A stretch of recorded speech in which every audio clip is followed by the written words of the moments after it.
Hello আসসালামু আলাইকুম বন্ধুরা, আজকে আমরা এই ব্যাকগ্রাউন্ডের মাধ্যমে আমাদের ছবিটি এডিটিং করব। তার জন্য আমরা সর্বপ্রথম আমাদের ব্যাকগ্রাউন্ডটি স্ন্যাপসিড অ্যাপ্লিকেশনে ওপেন করে নিব।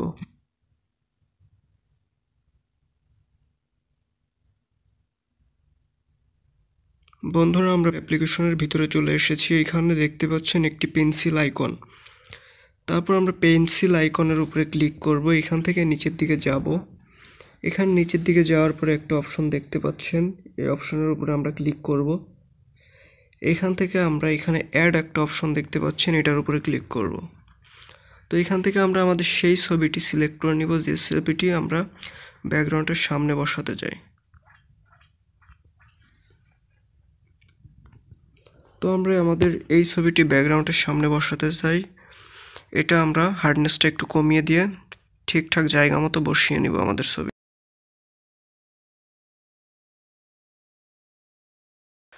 তারপরে আমরা আমাদের আবার হার্ডনেসটা বাড়িয়ে দেব, 100 করে দেব। তারপরে আমরা টিক চিহ্ন অপশনে ক্লিক করব। এখান থেকে আমরা শেয়ারের পাশে একটা অপশন দেখতে পাচ্ছেন, সেই অপশনের উপরে আমরা ক্লিক করব। তারপর এখানে ভিউ এডিটস নামে একটা অপশন, এটার উপরে ক্লিক করব। এখান থেকে আমরা এই ডাবল এক্সপোজার অপশনের উপরে ক্লিক করব। এখান থেকে এখানে আরেকটা পেন্সিলের আইকন দেখতে পাচ্ছেন, এটার উপরে ক্লিক করব। তারপর আমরা এখানে এই অপশনটার উপরে ক্লিক করব। আর অবশ্যই খেয়াল রাখবেন, এখানে এটা সবসময় 0 রাখবেন। তারপর এখান থেকে সুন্দরভাবে আপনারা আপনাদের এই ছবিটির ব্যাকগ্রাউন্ডটি রিমুভ করে দিবেন।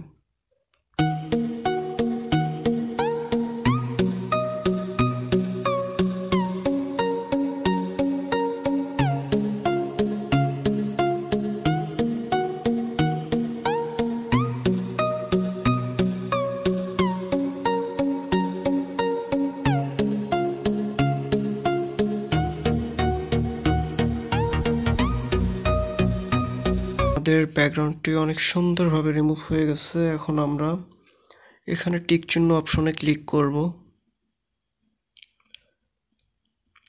তারপরে আমরা এখানে তীর অপশনে ক্লিক করব। তো এখন দেখতে পাচ্ছেন আমাদের ব্যাকগ্রাউন্ডটি অনেক সুন্দরভাবে রিমুভ হয়ে গেছে।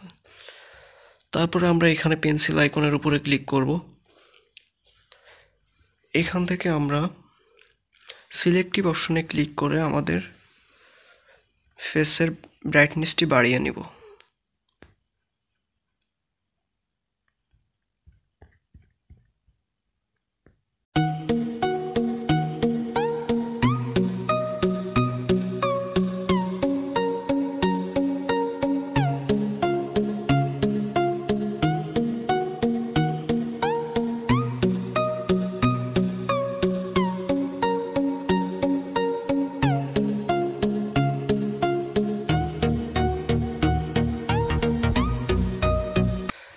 তো বন্ধুরা, আমাদের ফেসের ব্রাইটনেসটি বাড়িয়ে নেওয়া হয়ে গেছে। এখন আমরা আবার টিক চিহ্ন অপশনে ক্লিক করব।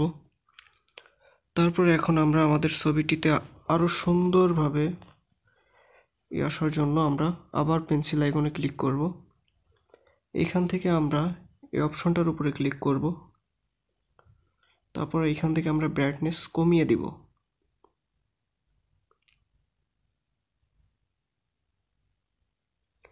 কমিয়ে দেওয়ার পরে আবার আমরা টিক চিহ্ন অপশনটিতে ক্লিক করব। তারপরে এখানে শেয়ারের পাশে আরেকটা অপশন দেখতে পাচ্ছেন, সেটার উপরে ক্লিক করব। তারপরে ভিউ এডিটসের উপরে ক্লিক করব। তারপরে আবার এটার উপরে ক্লিক করব। তারপরে এখানে আরেকটি কলমের আইকন দেখতে পাচ্ছেন, সেটার উপরে ক্লিক করব। এখান থেকে আমরা আমাদের পায়ের সাথে মিলিয়ে একটি শ্যাডো তৈরি করব, যেন এটা আরও রিয়েলিটির মতো লাগে। অবশ্যই খেয়াল রাখবেন, এখানে আপনারা এটা 100 করে নেবেন।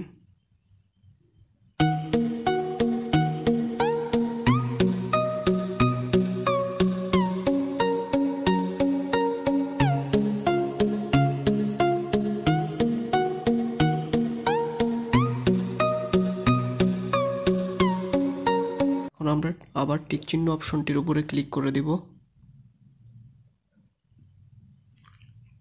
তারপরে আবার এখানে এই সাইটের তীর চিহ্ন অপশনটিতে ক্লিক করে দিব।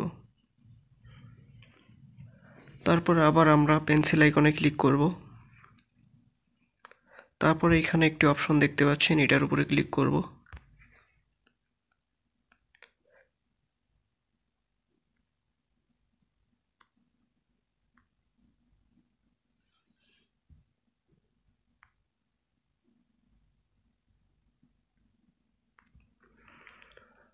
তো বন্ধুরা, এখন দেখতে পাচ্ছেন আমাদের ছবিটি ব্যাকগ্রাউন্ডের সাথে ম্যাচিং হয়ে গেছে অত্যন্ত সুন্দরভাবে।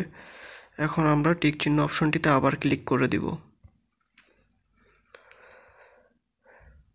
তো দেখতে পাচ্ছেন আমাদের ছবিটি কিভাবে ম্যাচিং হয়ে গেছে। তো বন্ধুরা, আজকের টিউটোরিয়াল এটাই ছিল। যদি আপনাদের এডিটিং ভালো লেগে থাকে তাহলে অবশ্যই একটু লাইক দিবেন এবং আমার চ্যানেলটি সাবস্ক্রাইব করবেন। ধন্যবাদ সবাইকে।